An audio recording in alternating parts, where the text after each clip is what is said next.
Bill Evans was a great jazz piano player. And he says some of the most wonderfully deep things. It's a wonderful film from the 60s. It's black and white. And Bill's got his slick back hair and his little dark rimmed glasses, just looking so cool.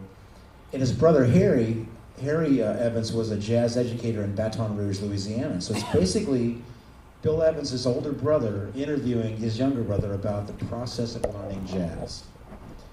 And the things that Bill talks about and what he says about that process can apply to any music, can apply to any part of life, really. And I'd recommend watching that, because some of the things he said, because he says that addressing the problems of music, he uses that word problems. That's what made me think about it.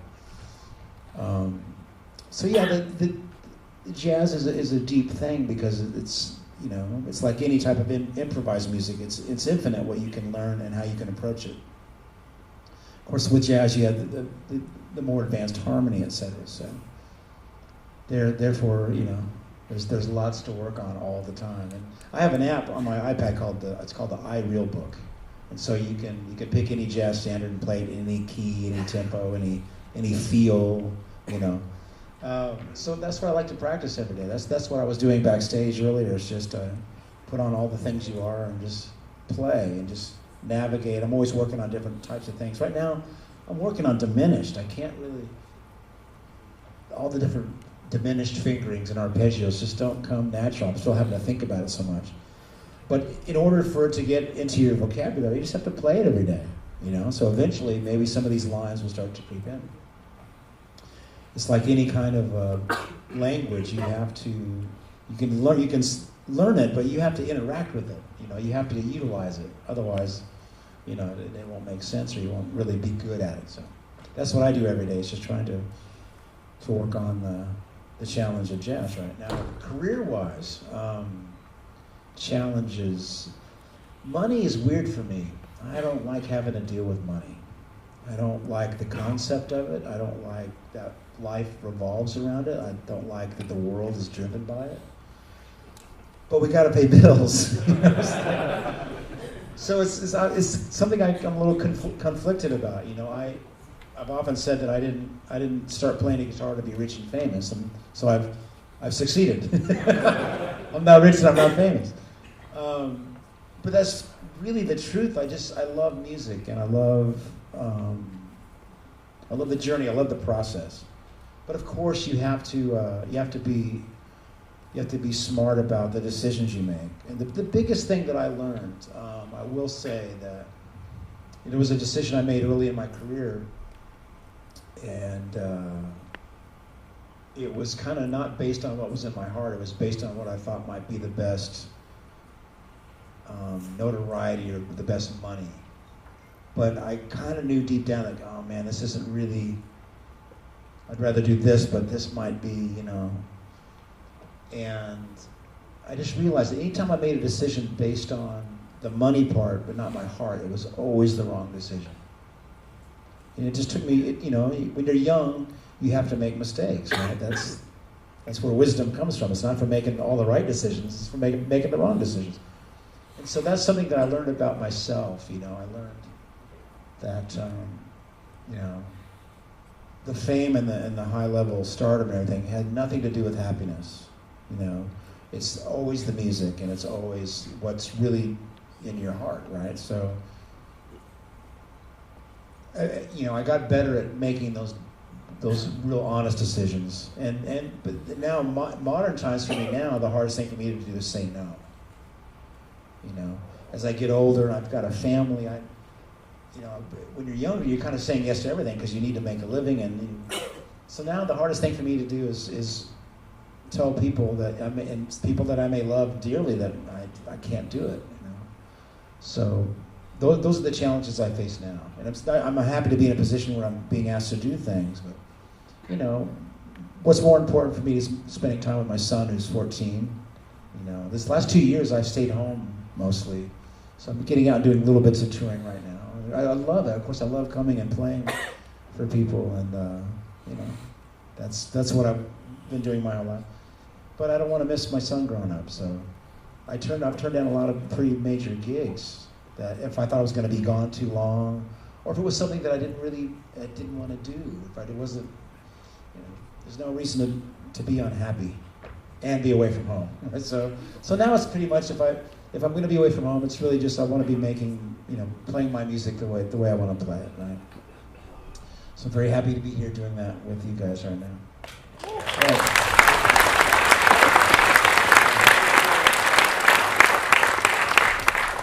Where's the mic? There he is. Hi, Andy. Hello. I'm a fan of your clean tone. Okay, thank you. And I kind of watched 1,000 times of your channel in YouTube, to explain how do you get a clean, super clean tone from the blues driver, etc. But do you mind to explain a bit more in detail? How do you order that? For example, you a compressor, you a blues driver, and you hit the amp. Okay. No? I'll explain. I'll go through my pedal board and my basic signal chain for you. Yeah. Would that help you? Exactly. Perfect. And one more question. You know what? I think you changed your middle pickup as well. Nope. I'm kidding. I get asked that every day. Okay, I'm going to address that first. Yeah, I mean, obviously, I've had these cruisers in this guitar since 1994. I've never, ever, ever, ever used the middle pickup. It's just, it doesn't even need to be there. I mean, occasionally, if it's like a single coil Strat guitar, I use the middle pickup and usually 2 and 4. But with this guitar, it's always been this or this, neck or bridge. But man, Stevie Ray and Hendrix, they use that middle pickup. So I thought I was just going to start experimenting. So the tech at the shop that works on my guitar, he just had a pickup, and I said, let's swap it out, see what you think. It's not really working for me, but I haven't had a chance to put the other one back in. So everybody asks, like, whoa, what is it? So I don't tell anybody what it is because I'm not going to use it. I don't want to promote some other pickup, because it's not honest. It's like if I was using it, I'd go, oh yeah, man, this is the super cool extra 37 wines, by the vintage this. No. It's going to go back to the cruiser. So let's talk about signal chain. Right? Uh-huh. So my basic clean tone is usually my Carl Martin compressor into the front of the boogie, right? So let me just play you what the boogie sounds like. Overall, I've got my pedals hitting the front end of the amp pretty hard.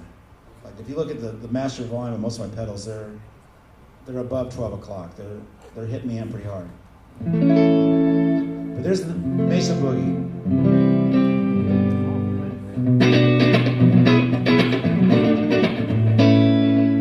Nice straight clean tone, right? But the actual clean tone that you're hearing when I've got my clean tone through my rig is this.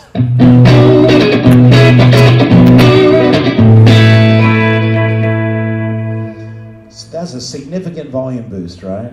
And so there's not really much compression happening on this Carl Martin, but I've got the volume of it hitting the front end pretty hard. So that's one basic tone.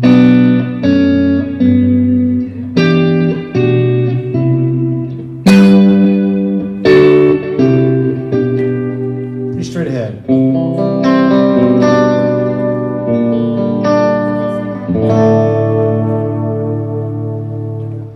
Now, sometimes I'll add to that. I've got the BB, my signature BB preamp by Exotic. Normally, I would think about if I was going to combine a compressor and a gain pedal, a boost. I would think of the compressor first, and then the boost, the drive, right?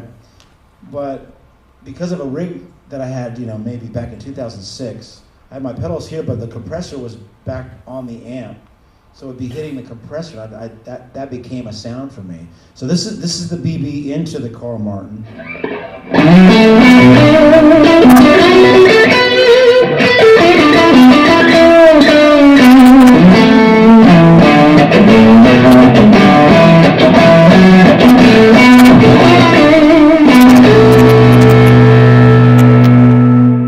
But that tone will usually only be neck pickup for me. So if I go to bridge pickup,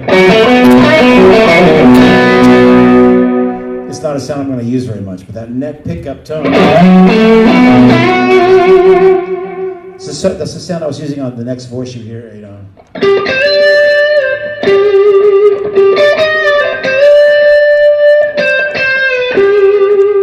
Or on my use it on Electric Gypsy. Like.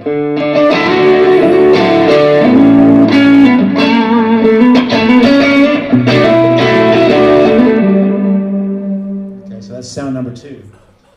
Another type of blues kind of breakup is this this Boss blues driver pedal. I've had a Keeley Mono 1 for years. It's broken right now. This is a JHS Mono blues driver, and this is it's basically the sound of a crunchy Marshall.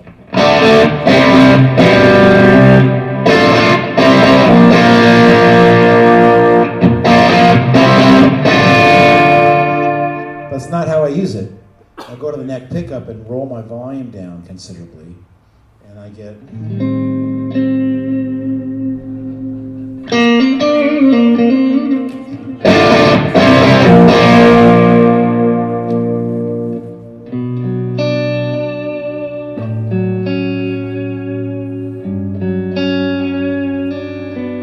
So it's pretty much like going into the front end of a Marshall JCM 800, kind of gained up, and then backing your volume down on the guitar. Now on the guitar itself, I've got what's called a treble bleed mod on the master volume, which is basically it's a capacitor and a resistor. I forget the values that are put in line on that knob. It essentially it helps you maintain the clarity of the top end as you lower your volume down. On a traditional pickup set, it would normally start to darken as you lower the volume, right? But this kind of keeps the clarity.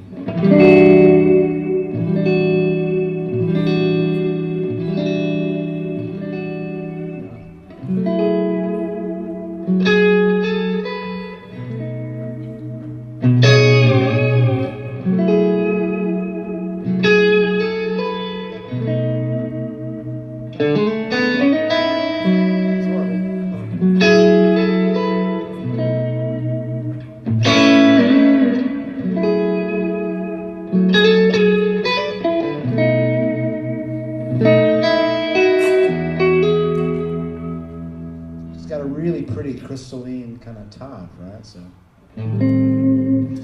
those are the 3 lower gain tones. Then of course now for my main lead tone is the JHS, my signature AT pedal. And that's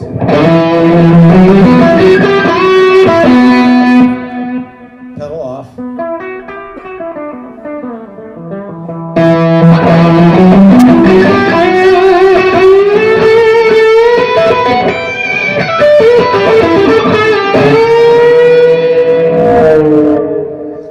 That's my lead tone in a little box. I can put that in front of almost any amp and really get a nice lead tone.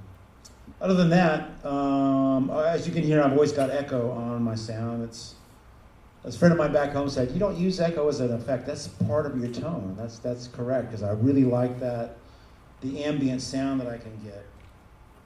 I call it the halo around the note. I'm creating it's a dual delay.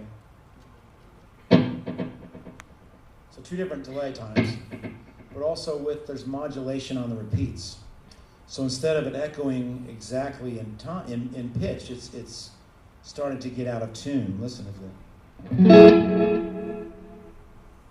So it's sharpening and it's lowering. So it's essentially creating a chorus around the note. Your guitar signal is maintaining its normal pitch. It's not like the Andy Summers, where the actual guitar tone is chorus. This is the echo repeats are chorusing. So.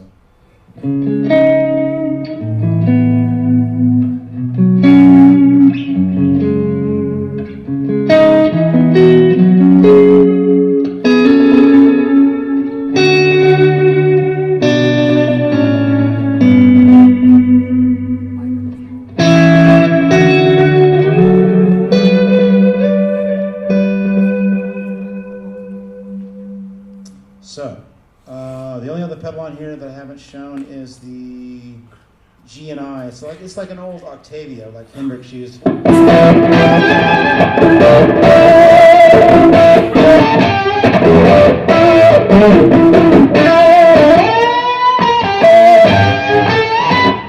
of ratty upper octave fuzz, but that's the G and I in front of the AT pedal. So these kind of fuzzes sound good when you're in front of another like distortion pedal.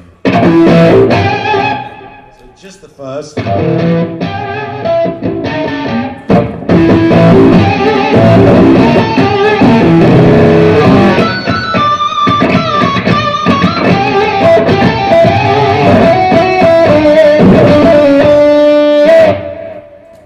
right, so I hope that helps a little bit. Kind of, sort of. All right, thank you.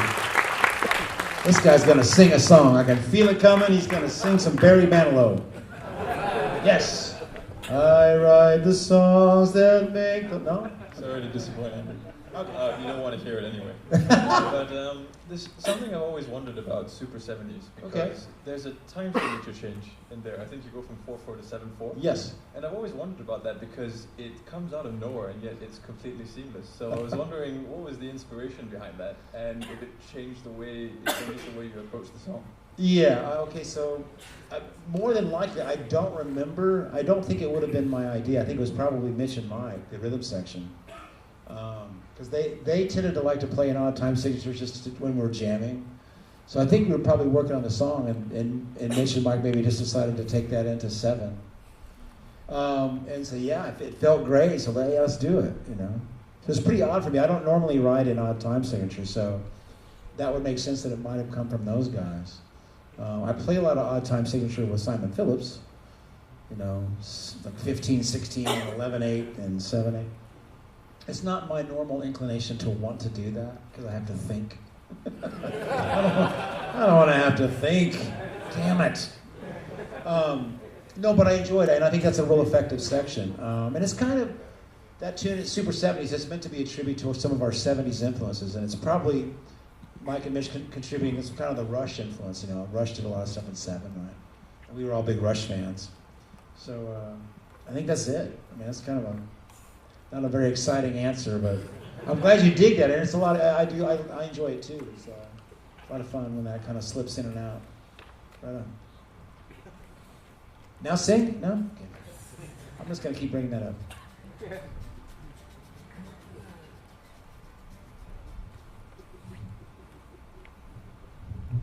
Hi.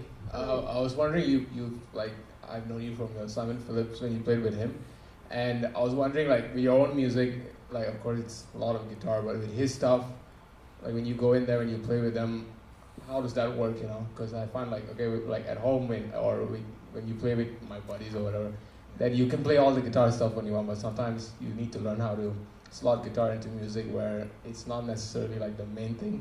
So how do you like approach going into like a thing like that? That's a great question, and I kind of talked about it a little bit already. Where, you know, every gig I really, you know, I want to do what's appropriate. I want to do what is right for that music. As I mentioned, if I'm playing with Olivia Newton-John, it's not about me shredding or whatever, showing what I can do. You know, I want her music to sound great for the fans that are coming to see her. You know, I want what I play to support her the best way I can. It's the same with Simon Phillips. It's like, it's not, you know, it's not all guitar feature. It features the guitar a lot, because that's the way Simon writes. He loves the guitar. But yeah, I mean, again, I approach it to where, you know, I want to be myself, but I also want to do what's right for the gig. And I think I just got honed over years of just being in cover bands or doing recording sessions. You know, I love being a session guy where I'm coming in. They may want me just to do whatever comes natural, which is great. Or sometimes they want, oh man, can you do something like Steve Cropper? Or can you do something like Billy Gibbons or whoever the player might be? And I love being in that role. You know, I love being a band leader. I love playing my own music. But I really enjoy that process of, again, just trying to figure out what's right for that song and what's right at this moment, you know. And this goes for, it's the way I was talking about this in an interview yesterday, and it kind of dawned on me. That's the way I approach life. It's, you know, I'm uber aware of everybody, not just myself. It's a good, you know, if everybody lived this way, it would be great, right? If everybody considered everybody else as much as themselves. If you're just walking down the street and you're not paying attention to everybody else, you might bump into folks or cut somebody off. But being aware of that as much as possible is the same as being in a band or being in a musical situation, because it's not just you, it's the whole microcosm of the band or being in public or whatever it is. It's trying to navigate it in a way that, you know, is beneficial to everything working together, right? So that you're not stepping on people's toes, or figuratively or literally, musically you're not stepping on, you know, if there's a soloist playing and you're the rhythm guitar player and your volume is as loud or louder than that soloist, that's not right. You need to back off, and you need to play in a way that's going to support and not detract from what the feature is at the moment, especially if it's a singer. You don't want to be playing in the same register that the singer's in, because you're going to kind of drown them out, but you want to bring that volume back down. There's a lot of great players out there that don't think that way, you know, that you'd be surprised, right? But this is just a way that I certainly play in the way I live, you know, and of course there's many people that do. I'm not saying that's unique to me by any stretch, but I'm just saying that I realize that I've always kind of lived and played the same way, you know. So that's something that's, you know, again, I take into every situation. It's you know, I do my homework, I study the music as much as I can to be as prepared, so that when it comes time to making the music, it can be, you know, as good as it could be. But I'm not only considering my own part, I'm considering how does that fit in with everybody else. And sometimes it might just mean not playing at all. Maybe you don't need to be playing. And sometimes that's hard to do, because everybody wants to be contributing all the time. Right? Sometimes just staying out of the way. I've done that many times when I'm sitting in with G3 and different multi-guitar things where, you know, sometimes not playing is the right thing to do. Or there was one night when I was playing with, it was Steve Vai and Joe Satriani and John Petrucci, and they invited me to come play with them in Dallas. And you know, it's an honor to play with my heroes, right? So, but I'll never forget the drummer that night was Jeff Campitelli, Satriani's drummer. He came up to me and said, "Man, you're welcome to play with us anytime. You're the first guy ever to play rhythm." Because I mean, when somebody else is soloing, I'm looking at the rhythm section, going, "Okay, what can I do to be part of the support?" You know? It's a concept; it could work. So that was I felt honored by that, right? But it was just it was just natural. It was just what I wanted to do. What can I do to either be out of the way or contribute in a way that makes sense? I hope that kind of answers the question.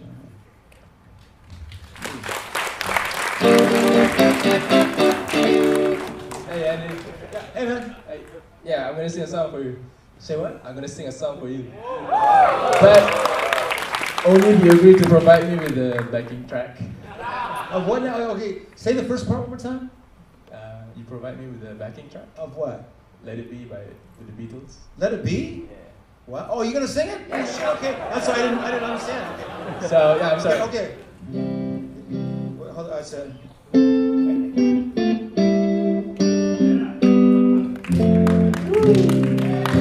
I find myself in times of trouble.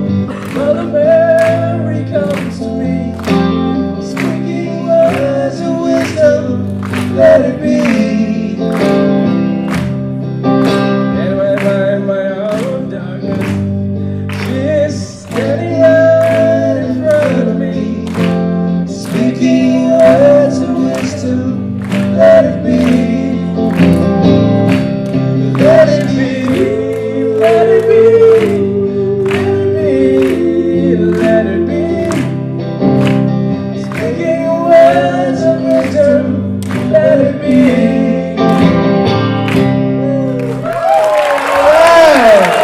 Thanks, Andy. Very nice, man.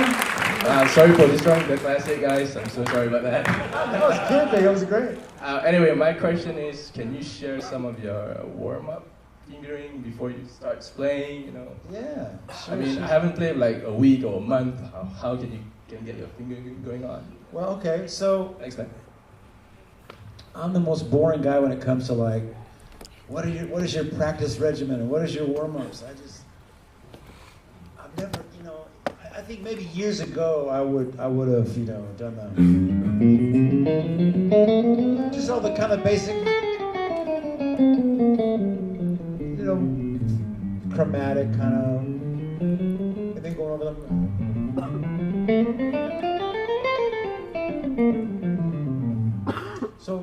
to say is that I did spend a lot of time at a certain point learning all the modes and going over all the scales, and I think that's extremely valuable. But if you're doing only that as your basic warm-ups and stuff, it's not really musical. So my warm-up and practicing these days is always something musical. Maybe I should be playing some more of the exercise and scales, but I'm just happiest that it doesn't feel like a chore when I'm just kind of, I might just think of a key.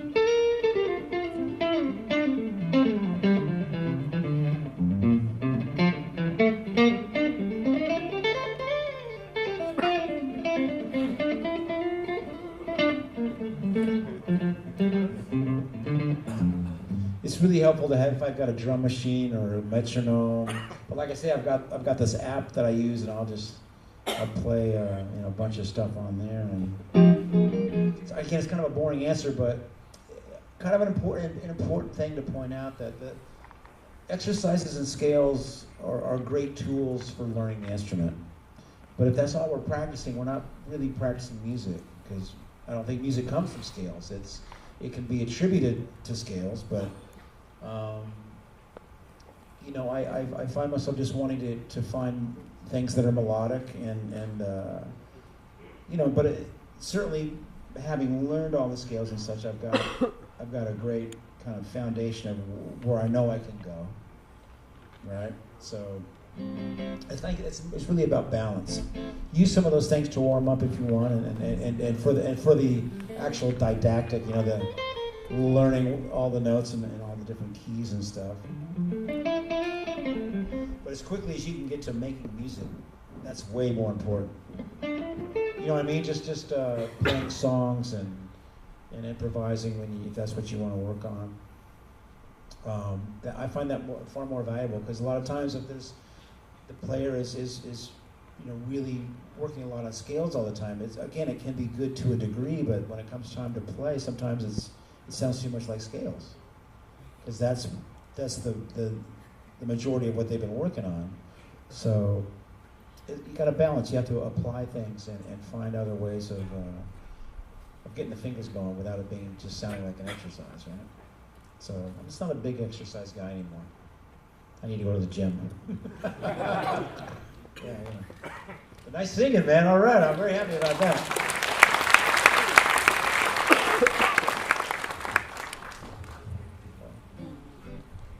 Hi, Andy. Just a couple of questions. First one being, all of his songs seem to have a motif around it. So it does, I'm not going to sing, but it does have a sing-song vibe to it. So some people, we can hum to it. Thank you, yeah. So is that something you consciously do during your songwriting process? And second question is, what's your favorite book? It could be non-fiction or fiction. Just curious to know what's your favorite book. Great question. All right. So, well, thank you that if you're saying that my music has a vocal quality to it. I think that it's just what I want to hear. I like melodies. I like things that that people might want to hear again. Some guitar instrumental music can be more of a springboard for solos than it is an actual piece of music. But, and that's valid. Sometimes that's just what the listener might want to hear. It's just a good jam, and I like that too. I just love good songs. For whatever reason, just by being a pop music fan, especially of the '60s and '70s. That's my foundation. That's where I come from, and of course, but learning jazz too. All the great jazz standard melodies. There's so much great music, and so it's just always trying to find a good melody. I like things that can maybe pull on the heartstrings a little bit. Things that might connect with the human spirit and condition a little bit. But if it's reaching you in that way, I'm honored by that, and thank you. My favorite book. This is tough because I don't know. I love to read. I'm a nut about music biographies. I'm always reading about my favorite musicians because everybody's story is so fascinating. I mean, everybody's life story, not just musicians, but there's always so much. There was a book that I read though that was particularly inspiring called Effortless Mastery, and that particular book was by a guy named Kenny Werner.